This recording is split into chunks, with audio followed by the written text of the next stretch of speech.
Je vais vous parler de mon parcours, par où j'ai passé et qu'est-ce qui m'a inspiré à faire de l'investissement d'impact après toutes ces années. Et vraiment fondamentalement, le pourquoi, vraiment de la raison que je me suis mis dans l'investissement d'impact. Parce que vous allez comprendre que finalement, j'aurais pu prendre ma retraite, ça fait quand même longtemps. J'aurais pu m'arrêter, j'aurais pu continuer à dépenser comme je faisais. Et je me suis dit, bon, Alain, je pense qu'il est temps de faire quelque chose pour redonner à la société. En fait, la première slide ici, un sentiment profond de pouvoir changer le monde. Je pense que tout le monde a ce sentiment de vouloir changer le monde, surtout dans les temps que nous vivons aujourd'hui, les enjeux que nous avons présentement. Je crois qu'on est tous conscients qu'il va falloir se manier le fessier, excusez-moi, prochainement, parce qu'il y a des enjeux qui nous guettent. Et ces enjeux, même si on se ferme les yeux, bien, ils vont venir d'une façon ou d'une autre. Donc, j'ai un sentiment que je peux contribuer, justement, par l'investissement d'impact, à faire avancer les choses, à faire prendre des consciences, par conscience des gens, pour qu'on puisse bouger et changer, tous ensemble. Donc, je suis né à Saint-Henri. Je ne sais pas si les gens ici connaissent c'est quoi Saint-Henri, c'est à quel endroit. Lorsqu'on parle de Saint-Henri dans les années 70, 69, je suis né en 69, bien, c'était d'une extrême pauvreté. Et puis, j'habitais à Saint-Henri. Et lorsqu'on parle de Saint-Henri, souvent, les gens qui y habitent, bien, ils ne sont pas juste pauvres, des fois, ils ont des familles dysfonctionnelles. À tel point que on va à Paul-Vaillant de Saint-Henri, bon, on en a fait des mauvais coups, là, souvent d'ailleurs. Et bien, par contre, c'est ce qui nous forge un caractère.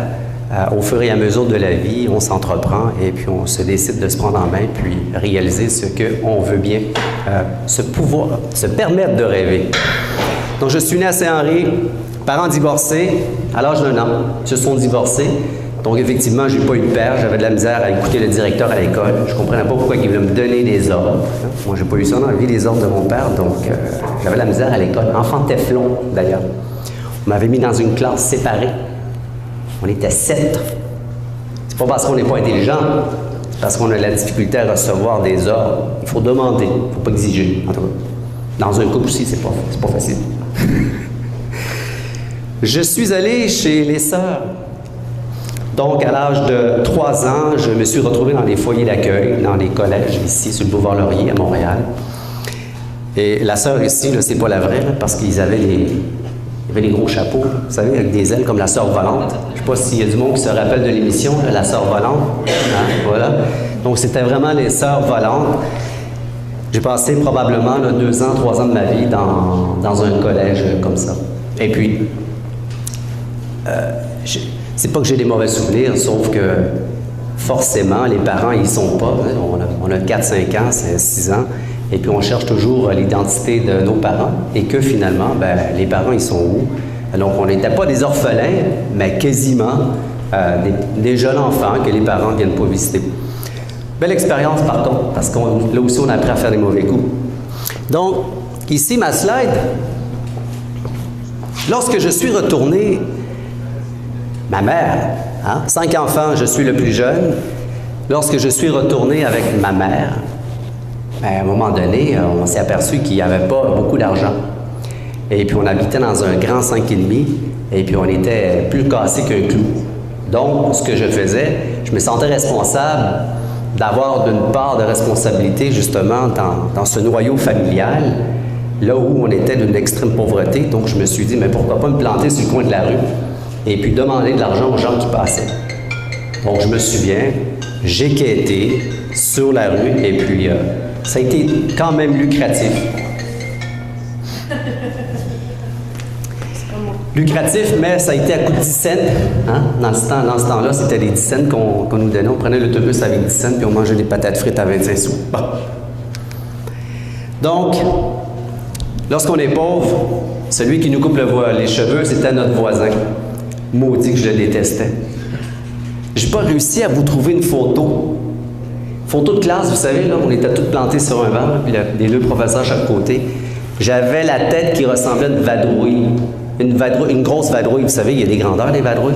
La épaisse, c'est ça que j'avais là, avec des lunettes d'ailleurs. Parce que c'était le voisin qui me coupait les cheveux. Pas assez d'argent pour se faire couper les cheveux chez le barbier. Le barbier n'est pas cher, là. On ne va pas chez le styliste, barbier seulement. Et lorsqu'à Saint-Henri, il y avait Vous savez, la notion de vouloir être riche lorsqu'on est jeune, c'est pas pour aller s'acheter une voiture ou avoir des biens, parce qu'on ne connaît pas ça forcément. Être riche lorsqu'on est jeune à Saint-Henri, c'est de dire, est-ce qu'on est capable de manger correctement? Et pourquoi que le camion de pizza? Parce que j'en ai volé des camions de poulet puis de pizza. Lorsque le camion se stationnait en arrière du Steinberg, il y a du monde qui connaît ça, Steinberg? Anciennement, peu importe, une épicerie. Nous, ce qu'on faisait, on sortait de notre trou comme des rats, et puis on allait dévaliser le camion. On se pognait des boîtes de poulet. Puis chez moi, j'avais mon congélateur, puis dans le congélateur, j'avais ma section, puis il n'y a personne qui pouvait toucher à ma bouffe. Imaginez, là. On n'est pas dans une tribu, on est dans une famille. On n'est pas dans le jungle, on est dans un appartement à Saint-Henri. Rapidement, donc, il a fallu, effectivement, on a des prises de conscience sur notre propre identité. Et puis, je me disais, Malin, si tu veux te sortir de cette merde, excusez-moi l'expression, c'est pas le voisin parce que c'est lui qui me coupe les cheveux, c'est pas la sœur parce que je l'aimais pas. Donc, qui va te sortir de ton trou? Toi-même. Et je pense que c'est là la première notion d'entreprendre quelque chose par ses propres forces. Ça vient de la jeunesse, tel que vous d'ailleurs. Vous êtes tous des entrepreneurs ou des entrepreneurs qui vont être. À un moment donné, les forces qu'on va aller chercher, ça vient de l'enfance. Et moi, je suis estampé de mon caractère qui vient de mon enfance d'ailleurs. Donc, je me suis posé la question, c'est là que je me suis senti pour la première fois un héros et un rebelle de Saint-Henri. Je ne vous dis pas tout ce que j'ai fait pour faire de l'argent à Saint-Henri. Il ne faut pas. Ma première job, je passais régulièrement, en revenant de la polyvalente à Saint-Henri, je passais sur la rue Notre-Dame et puis à un moment donné, je me suis arrêté, puis je faisais le pitié, c'est sûr. Et j'ai eu mon premier emploi dans un restaurant de patates hot dog. Au coin de Saint-Henri et puis Turgeon. Notre-Dame et Turgeon, excusez-moi. Comment est-ce qu'il me payait? Je faisais la vaisselle, je lavais le plancher. Il me payait d'une façon très simple. 2 hot dogs, une patate. Et pour moi, j'étais super content parce que j'avais réglé mon problème de nourriture. Parce qu'il arrivait des jours qu'on ne mangeait pas. On ne mangeait pas comme on voulait. Et par la suite, bien sûr, j'ai commencé à faire des petites job-ins. J'ai distribué la presse. La Voix populaire dans le quartier Saint-Henri. J'ai fait des petites job-ins comme ça. Je me suis ramassé aussi à la Maison des Jeunes. J'avais des bons contrats à la Maison des Jeunes. Et au fur et à mesure, et à un moment donné, je me suis ramassé comme vendeur d'encyclopédies Grolier. Des encyclopédies. C'est incroyable. Aujourd'hui, Wikipédia. Avant, on consultait l'information avec des encyclopédies. Imaginez. Je vendais ça 2000 $. C'était du vol. Wikipédia gratuit aujourd'hui. Bon. Donc, à l'âge de 15 ans, pour faire rétrospective, je suis retourné chez ma mère. Je peux avoir peut-être 12 ans. J'ai passé quelques années avec. Et à 15 ans, là, j'ai vu que ça allait pas bien. Ça faisait la fête, ou peu importe. Et puis, j'ai dit « Bye bye, maman ». Et puis, pourquoi elle est partie? Pourquoi je suis parti? C'est parce que avant ça, je l'avais même motivé à se trouver un autre mari. Parce que ma mère a pleuré toute sa vie. Lorsqu'elle avait un facteur qui est passé donner la poste, elle est tombée en amour avec, puis elle a pleuré toute sa vie. Moi, j'en ris, vous ne riez pas, mais bon, elle a pleuré longtemps pour le facteur. Et que finalement, un jour, je lui ai donné un petit message. J'avais lu des livres là, de motivation, Aimé Fox, Dr. Murphy, dans ce temps-là, tous les livres de motivation. Et là, je lui ai fait une belle phrase là, pour qu'elle s'auto-motive à trouver un mari. Puis c'est ce qu'elle a fait. Ça a marché. Et finalement, je lui ai dit, écoute, vous déménagez, moi je déménage de mon côté. Et puis, c'est ce qui est arrivé. J'avais à peine 18 ans. Bon, on me dit souvent, je suis un entrepreneur en série. C'est parce que j'en ai fait des affaires, c'est incroyable. J'aurais pas le temps de tout vous dire aujourd'hui. Mais les choses qui m'ont marqué le plus de ce que j'ai fait, je les ai mises ici. Effectivement, j'en ai fait beaucoup d'autres. Mais... Donc, À l'âge de 18 ans, j'étais dans un bar français, puis j'ai fait connaissance avec des Français qui cherchaient un beau Québécois comme moi. Pas beau, bon, excusez. Ah, il rit. Ah, merci. Et puis, ils m'ont proposé d'ouvrir une boutique d'antiquités, de meubles antiques. Et c'est quoi des meubles antiques? Ben, pour nous, dans ce temps-là, on était dans le franc, on achetait des containers de meubles qui étaient en train de tomber. Et puis, plus que les pentures graissaient, ben, plus que les gens aimaient ça ici. On achetait une armoire à 500 francs, et on vendait ça ici 3000 $. Imaginez. Ça s'appelait JPA Antiquité sur la rue Duluth et Berry. Le passé, j'ai fait 2 ans avec ça, puis après ça, j'ai vendu. Ça a été ma première expérience avec des actionnaires. Après ça, j'ai eu l'occasion d'avoir une compagnie d'entretien. Et c'est drôle parce que ça s'appelait « Les entreprises exécutent ». C'est poche comme nom, je le sais, mais vu que j'étais vraiment exécutif, autrement dit, je passais à l'action, ben, j'ai quelqu'un qui me dit « Mais Alain, pourquoi pas? Moi, je me semble que je verrais ton nom d'entreprise, les entreprises exécutent. » J'ai dit « OK. » Et pourquoi? Parce que j'avais la possibilité et j'avais une facilité à rallier les gens et puis à réaliser des contrats du jour au lendemain qui demandaient 20, 30, 40 employés. Donc, j'ai eu cette entreprise pendant un bon bout de temps et par la suite, j'ai vendu pour pas grand-chose parce qu'il n'y avait pas grand-chose. Bon. Un grand tournant. J'étais à l'école des adultes. Teflon, faites la liaison, Teflon, adulte, terminé le secondaire, en tout cas, à l'école des adultes. Et là, il y a quelqu'un qui cherchait un représentant des ventes, mais j'avais jamais fait de vente de ma vie. Sauf vendre une recette, formule magique à ma mère, là, pour qu'elle arrête de pleurer de son facteur, qui a marché d'ailleurs. Et je me suis retrouvé chez Gamopop. Gamopop, c'est une société qui fabriquait des machines à condom. Que vous voyez aujourd'hui, présentement, il y en a partout. Ils sont plus omniprésents parce que c'est pas nouveau, là, ça date. Mais dans le temps, là, on consommait des condoms dans les machines comme ça. C'était beaucoup plus privé, gênant d'aller à la pharmacie se prendre des condoms, genre. Mais aujourd'hui, c'est très ouvert, bien sûr, c'est pas pareil. Donc, ce que j'ai fait, j'ai travaillé pour eux pendant 6 mois. Je leur ai rapporté beaucoup d'emplacements là où on devait placer des machines à condom, les finger ticklers, les cock rings, toutes sortes de patentes que j'ai mis après. Et que finalement, après 6 mois, ils ont fait faillite. Donc, je leur ai dit, attendez un instant, vous me devez de l'argent. Ce qu'ils ont fait, c'est qu'ils m'ont donné des machines. Et qu'est-ce que j'ai fait? Bien, j'ai commencé à les placer un peu partout. Et j'ai tapissé Montréal de machines à condom. Je passais mes soirées dans les bars. Et pour moi, c'est du travail. Je prends une bière, j'étais dans les toilettes au Belmont, à la rue Saint-Laurent. Vous connaissez ça, le Belmont? Hein? Et puis là, je voyais les gars qui craquaient, là, des finger ticklers, des cock rings, toutes sortes de patentes, là, du niaisage d'ailleurs, excusez. Je pense que ça ne s'utilise même pas, mais les gens mettaient $1, $2. Après 1 an, j'en avais 300. Après 2 ans, j'en avais encore plus. Puis après ça, je me suis lancé dans les machines à café, les VK300+, des machines à toutes sortes de machines. Vendues. Pourquoi? Parce que j'étais tanné, puis je me disais, comme Luc dit, voir grand. Non, je trouvais ça gênant d'ailleurs. Bon, c'était amusant lorsque j'avais des machines à tampons au Super Sex, on s'entend. J'allais dans les loges remplir les machines. Ça, je trouvais ça agréable. Mais à part que ça, il n'y avait pas rien de valorisant. Puis je me disais, bien, il y a autre chose à faire, passe donc une autre étape. La machine que vous voyez ici, est-ce que vous savez c'est quoi? C'est pas une machine du Loto-Québec, là. Vous savez, y a-t-il quelqu'un qui sait c'est quoi? Un guichet. C'est une borne Internet. Ah oui. Avant, il n'y avait pas l'Internet dans les maisons ici. Très peu. Le 484, le Commodore. Non seulement lorsque tu en avais un, tu avais le temps d'aller faire l'épicerie pour avoir ton résultat de recherche puis revenir, genre. Mais il n'y en avait pas. Donc, j'ai importé, c'est pas celle-là par contre, j'ai importé des bornes Internet. On avait ça aux Galeries d'Anjou, Feu Pointe-Claire, Terminus Voyageur.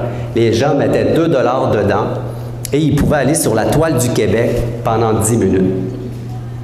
Ou 15 minutes, je ne me souviens pas. Bon, ça prenait 1 minute juste pour charger une page, genre. C'était payant. Donc, après ça, j'ai tout vendu, ces bornes Internet. Pourquoi? ben encore une fois, c'était super agréable. On n'avait pas besoin d'aller remplir la machine à tout coup de condoms, de friandises, quoi que ce soit, parce que j'avais aussi des machines à gomme, à toutes sortes de friandises. Une vieille photo que j'ai trouvée dans mon garage. Écoutez, notre paye, c'était des 25 sous, des dollars, des 2 dollars. Lorsqu'on arrivait à la banque, on avait 2 diables, puis il y avait des boîtes qui étaient toutes stackées une sur l'autre, et on allait faire un dépôt. Effectivement, il fallait aviser la banque. Pourquoi? Parce qu'on avait des dizaines de mille de dollars juste en change, imaginez, là. Juste en change. Donc ça, c'est une photo. Je suis jeune. Ouais. Les résultats de la persévérance. Ben oui, parce que vous savez combien de personnes dans ma vie qui me disent « Alain, tu rêves. » Ben eux, maintenant, lorsque je leur disais « Moi, je vais travailler fort le week-end, continuer à sortir, à faire la fête, puis un jour, je vais sur mon bateau, puis vous allez continuer à travailler, boys. » Ben c'est le cas. Donc, les résultats de la persévérance, ça a un prix. Tantôt, je parlais à quelqu'un, être millionnaire, multimillionnaire, ça a un prix. Un prix des sacrifices, un prix de plusieurs choses à faire dans sa vie. Être pauvre, il y a un prix aussi, être pauvre, mais il faut être prêt à accepter cette chose. Après si peu de réussite, de succès, je gagnais quand même super bien mon argent dans ces années-là. J'avais à peine 22 ans. Mais j'ai commencé à faire une quête intérieure. Parce que j'étais déjà lassé. Non pas délassé, mais écoutez, j'avais 22 ans, là. Je me souviens, je suis allé m'acheter un camion à 52 000, un Toyota 4Runner, puis il a fallu que je montre au concessionnaire mon crédit d'argent pour leur démontrer que j'étais pour être en mesure de leur payer. Parce qu'ils ne me croyaient pas. De toute façon, des machines comme ça, on s'entend, on ne déclare pas toujours. C'est comme les containers, on ne déclare pas toujours ça. Et puis par la suite, ben, je suis allé parcourir des ashrams. J'ai tout lu. Sincèrement, là, j'ai tout lu. J'ai lu Eddie Murphy, Amy Fox, je ne sais pas si vous connaissez ça, c'est tous des livres de motivation. La visualisation créatrice. Pour justement, j'étais à la recherche de quoi? J'étais à la recherche de pourquoi je fais tout ça dans la vie, pourquoi je suis toujours en train de courir, puis m'essouffler moi-même d'ailleurs, et puis toujours vouloir espérer le résultat, le résultat, le résultat. Et voilà le cheminement que j'ai fait pour arriver à l'investissement d'impact social. Donc à l'âge de 27 ans, bon, je ne vous dis pas, je suis allé au Spring Break à Acapulco, c'est des choses qu'on va compter à l'arrière-scène, là, mais... À l'âge de 27 ans, j'ai écrit un manuel. Et ce manuel, c'est très simple, c'est parce que je me suis reprogrammé. Avec mon enfance, j'ai eu des tâches, on appelle ça moi j'appelle ça, c'est vulgarisé, la psychologie salon, genre. Ben, j'avais des tâches, des ancrages à l'inconscient, tel qu'Anthony Robbins dit. Et puis, il fallait que je relève certains défis d'habitude que j'avais.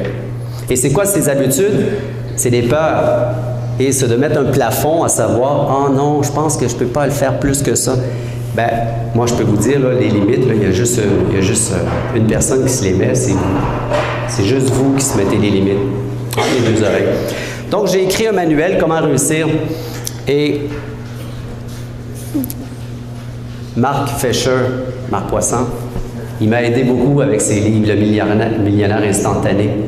Et parce que ici, il y a un paragraphe que j'adore, et c'est simple, c'est que la concentration véritable, le sacrifice de tous vos énergies, de tous vos fluides amoureux, vos nerfs, ainsi de suite, tendent sur un même objectif.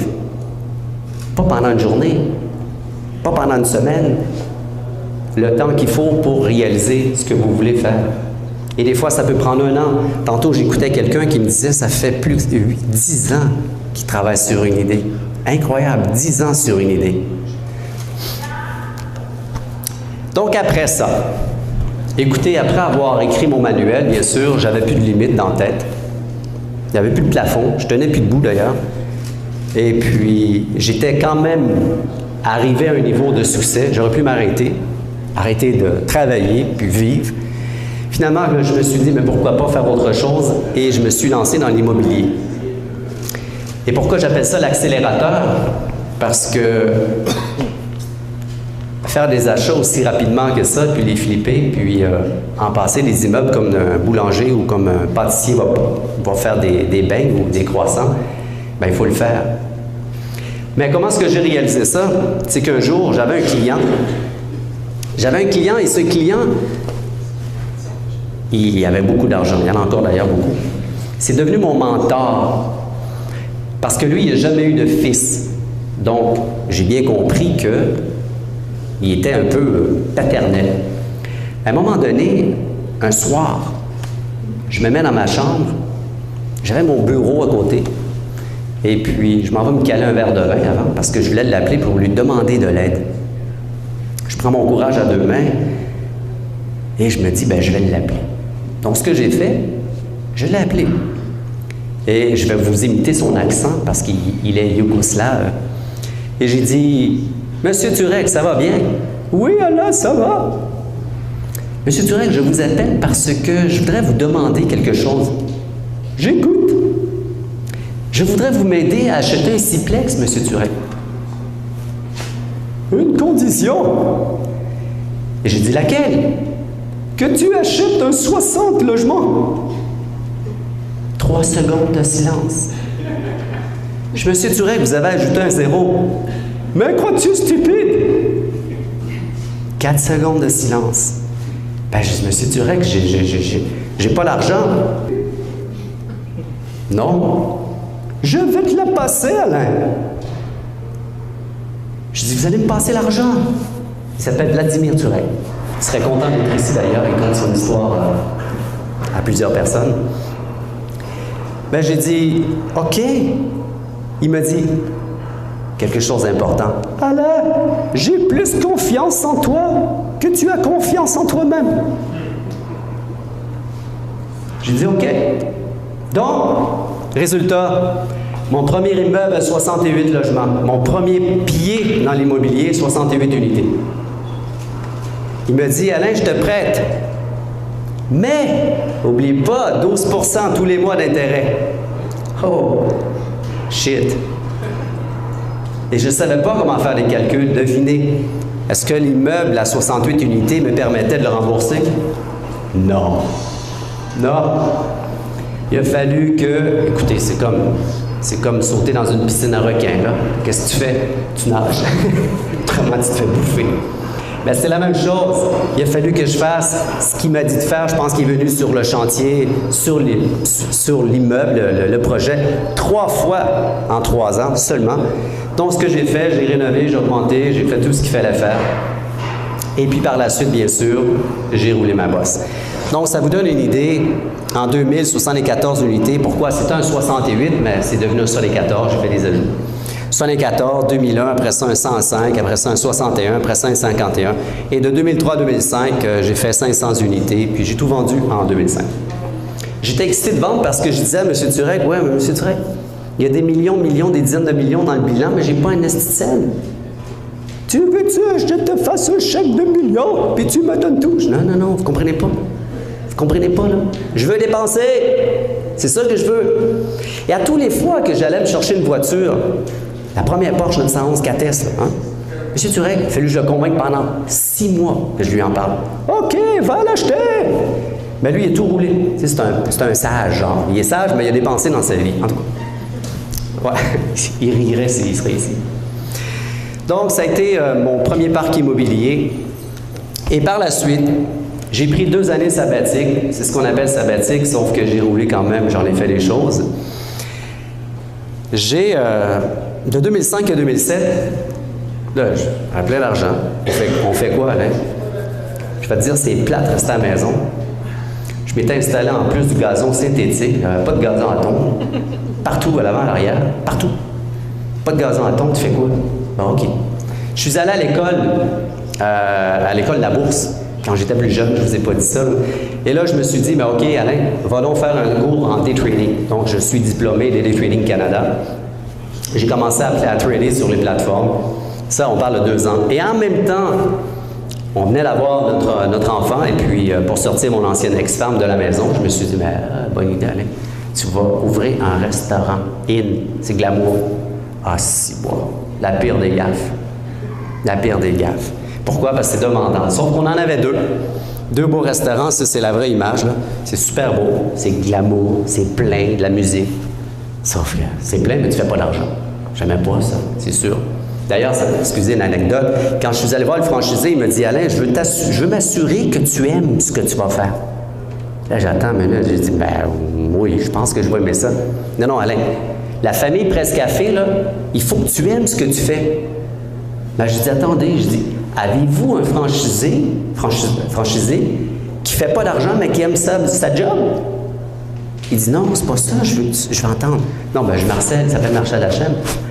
Je dis, si on fait du cash, je vais aimer ça, c'est sûr. Mais si on n'en fait pas, je vais dire, c'est un peu dur à aimer. Donc, finalement, Prescafé, bien sûr, je les ai vendus. Pas à perte, mais avec souffrance et beaucoup de travail. C'est tough, un restaurant, je vous le garantis. Donc, après ça, j'ai commencé à faire du coaching. Dans ces 2 années-là, la banque a vu qu'est-ce que j'ai pu réaliser dans la vie, dans l'immobilier. Donc, on m'a référé des bons contrats, des bons clients, des gens qui viennent au pays, qui veulent investir, qui n'ont aucune expérience. La SCHL m'a introduit dans plusieurs dossiers aussi pour de l'immobilier. À tel point que le vice-président des hypothèques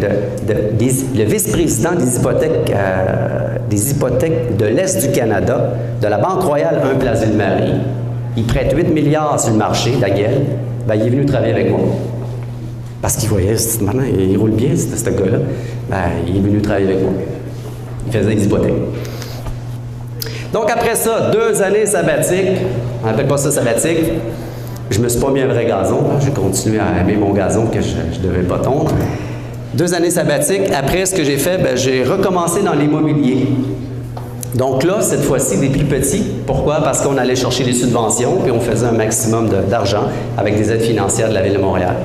Donc, un 18, un 23, 72, un 43, un 20 unités. Bon, je ne les ai pas tous mis. Et puis, j'ai tout vendu aussi par la suite. Donc, et là, il y a quelque chose qui m'est revenu à l'idée encore. C'est comme une intuition qui te revient, qui te dit « Alain, la première fois, je me posais la question pourquoi je continue, j'en ai fait encore. Écoutez, j'allais négocier avec des locataires 10 $ d'augmentation. C'est pas une bataille, là, mais c'est stratégique, puis il ne veut pas te le donner 10 $. Je stationnais une voiture à 200 000 $ à 4 coins de rue pour pas qu'il me voie, le locataire. Elle, ça marche pas, ça marche pas. Le locataire, je ne sais pas s'il y en a ou pas, mais il n'a pas envie de m'en donner 10 $. Il n'a pas envie. Pourtant, Ciboire, excusez-moi, il y a sa putain de caisse de bière qu'il vient d'acheter, mais ses priorités, là, c'est pas de donner 10 $ au propriétaire. Et surtout, et heureusement qu'il n'a pas vu ma voiture. Et heureusement qu'il ne savait pas où est-ce que j'habitais. Donc, à un moment donné, ce sentiment qui nous travaille, on se dit, est-ce qu'on continue de cette façon? C'est pas de faire du mal d'augmenter les gens. On n'a pas le choix d'ailleurs. Moi, j'ai un banquier, puis le banquier, il n'est pas sentimental du tout. Donc, c'est là que j'ai commencé à faire une autre requête intérieure. Et c'est ça que j'aime le plus d'ailleurs parler lorsque je présente. Parce que moi, je dis que chaque entrepreneur a quelque chose. La connaissance dans les livres, c'est une chose. J'étais à Paris, là, justement, dans un colloque, puis on parlait justement de qu'est-ce qu'on peut apprendre dans l'université, mais qu'est-ce qu'on peut mettre en pratique de la vie qui vient de l'intérieur, c'est tout à fait autre chose. Et moi, je dis que chaque personne qui est ici a des inspirations, et que de temps à autre, vous devez aller faire un tour à l'intérieur. Vos idées, ça vient de là. Votre courage, ça vient de là. Il n'y a pas personne qui va vous craquer le matin là, pour vous démarrer. Donc, j'ai fait une quête et cette intuition me rappelait que il y a des urgences, il y a des choses autour de ma maison que je ne voulais pas voir, que je me suis rendu compte. Présentement, selon les anthropologues, là, pour moi qui le dis, on va avoir besoin d'une planète supplémentaire en 2021. Attendez, là, on a besoin d'une deuxième planète en 2021 pour vivre. Et pourquoi? Parce que nous sommes présentement dans la 5e plus grande extinction de la race de l'histoire de la planète. Les grands anthropologues, c'est pas Wiki là, qui dit, Wikipédia. Rien ne va plus. Et c'est là que je me suis commencé à me documenter. J'ai toujours été conscient, effectivement, là, depuis ma jeunesse. Mais lorsqu'on dit que 80% des poissons sont en voie de disparition, lorsqu'on dit que ça prend 200 litres d'eau pour faire une tasse de café, lorsqu'on dit que la chaîne alimentaire est en train de s'inverser, en voulez-vous les enjeux? Il y en a pour tout le monde. On fait quoi? On fait quoi? Donc, c'est toute cette réflexion qui m'a amené à dire, Malin, qu'est-ce que tu fais? À part brûler du cash, qu'est-ce que tu vas faire? Bien, redonne donc à la société. C'est pas de redonner à la société comme ça, mais c'est de faire quelque chose qui peut avoir un impact positif et qui peut me valoriser une fois pour tout. Écoutez, il n'y a rien de plus valorisant là, pour moi d'aider, d'apporter quelque chose qui va changer, améliorer cette planète ou l'espèce humaine. Gagner, gagner, gagner, gagner toujours de l'argent, à un moment donné, ben, OK, c'est le fun, sauf que bon, ça ne change pas le monde, sauf que... Donc, c'est à ce moment-là que j'ai créé. Lorsque j'ai commencé mon projet, en fait, j'allais dire j'ai créé, mais je ne savais vraiment pas qu'est-ce que j'étais pour faire. Je suis allé chez Bleu, Blanc, Rouge, LG2, des grandes boîtes de marketing à Montréal. Puis on me disait, Alain, prends ton temps, parce qu'on ne sait pas si tu vas chanter une chanson, tu vas écrire un livre, tu vas faire une pièce de théâtre, on ne sait pas qu'est-ce que tu vas faire. Mais je voulais changer le monde. Puis eux autres, ils ont dit, OK. La première des choses qu'ils m'ont fait, qu'ils m'ont dit, comment te sens-tu? Un héros, un rebelle? Hein? Pourquoi vous posez des questions comme ça? Parce qu'effectivement, je transpire la marque que je porte, le changement. Et on est allé même jusqu'à faire des études. Lorsque vous aidez, qu'est-ce qu'on fait lorsqu'on aide une personne? Est-ce que c'est vraiment un acte altruiste ou un acte égoïste?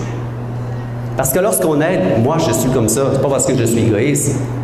Lorsque le jeune sonnait à la maison, puis il avait le culot de vouloir me faire acheter des palettes de chocolat qui n'est pas bon, puis qui me demande 8 $ la putain de palette, mais je me voyais en lui lorsque j'étais à Saint-Henri.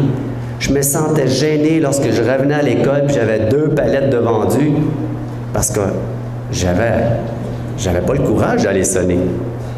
Donc, j'y achetais toutes les palettes qu'ils pouvaient me vendre. Puis là, ouais, va-t'en. Ils sont trop forts. Il était super content, grosse mère. Je vais tout acheter. Je me voyais en lui.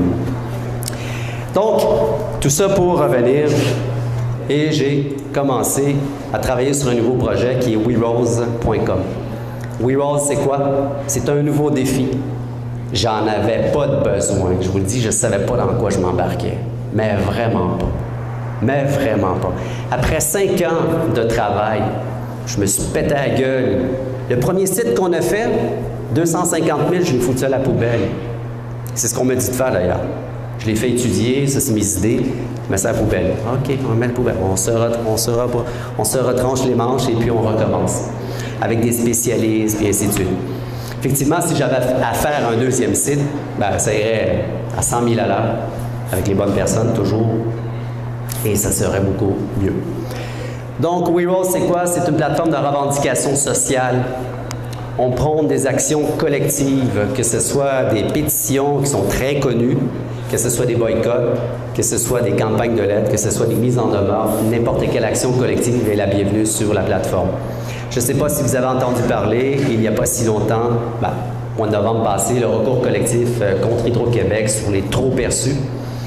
Et puis, on a fait tous les médias, puis on a eu le mérite d'avoir une bonne campagne de presse. Et puis, oui, il y a un recours collectif qui a été intenté sur la plateforme par l'intermédiaire d'une coalition qui s'est formée et qu'on a craqué pour qu'il puisse aller de l'avant. Qu'est-ce qu'on a de différent chez WeRose? C'est justement, tel que je vous disais, c'est qu'on a des ententes verbales, pas encore développées. On a des ententes, pourquoi? Parce que dans un plan d'action qu'on préconise, nous, on peut faire 3 actions, tandis que toutes les autres plateformes ont une action, qui est la pétition, qui est le plus populaire. Et nous, ce qu'on veut, c'est de partager les actions avec d'autres mouvements. On a déjà e-boycott, on a déjà WeSignIt. WeSignIt, c'est la pétition, e-boycott, c'est du boycott. Donc, chacun a son bouton, et puis nous, ça nous rapporte des users. Présentement, on est rendu à 300 000, 227 pays. Vous savez quoi? Il y a du monde qui me dit « Alain, 227, mais il n'y en a pas 227. » Bon, Wiki, allez voir Wiki. Effectivement, il n'y a pas 227 pays. Il y en a qui ne sont pas reconnus par l'ONU. mais il y en a plus que 227. Mais présentement, sur WeRoll, on a des îles qui viennent, je ne sais pas d'où ils viennent, là, mais on est 227 pays inscrits. Voici quelques maquettes de fonctionnalités. Je vous inviterai tous à aller vous inscrire. Ma dernière slide, avant-dernière, la meilleure d'elle. Écoutez, lorsque je regarde cette photo, tout le monde connaît Gandhi, hein? Bien sûr. Soyez le changement que vous voulez voir dans le monde. Mais il y a de quoi que j'accroche là-dessus. C'est quoi? Le changement, tout le monde est habitué, tout le monde entend ça, puis il y a un problème. Là. Lorsque les politiciens mettent le mot changement sur leur caravane, là, maudit que j'aime pas ça. Le changement a été dilué par l'inaction, selon moi. C'est pour ça que la politique s'approprie du mot changement. D'ailleurs, lorsque j'étais chez LG2, je leur ai dit à un moment donné, arrêtez d'utiliser le mot changement. Je ne veux pas faire du changement. Mais Alain, qu'est-ce que tu veux qu'on prenne comme mot? J'ai dit, vous savez quoi? Pour moi, le changement, là, je me suis dit, ils vont me trouver spécial, mais c'est correct. Pour moi, le changement, c'est le silence dans le mouvement. Et là, tout le monde me regarde, OK, bizarre, lui. J'ai dit, arrêtez de penser, là, ça veut dire ferme ta gueule puis bouge. C'est ça que ça veut dire le changement. Do it. Moi, le changement est dans l'action. Tu n'as pas besoin de dire tu vas le faire. Fais-le. On le constate. Bon, c'est aussi simple. Donc, Gandhi, je reviens, soyez le changement. Qu'est-ce qu'il nous faut pour changer?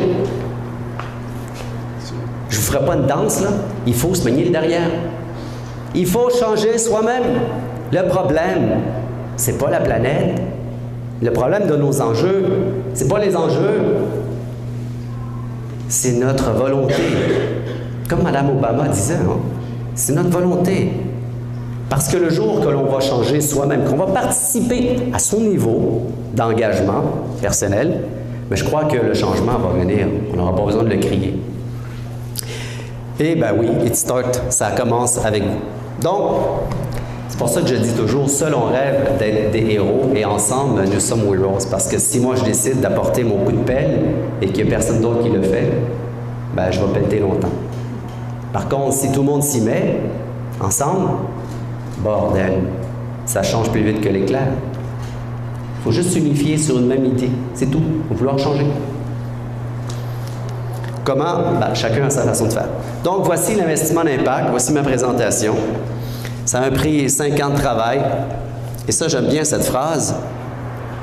Vaincre ou mourir avec mes rêves. Parce que lorsqu'on vient de Saint-Henri, on a 2 choix.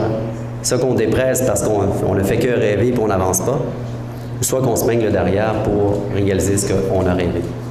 Merci.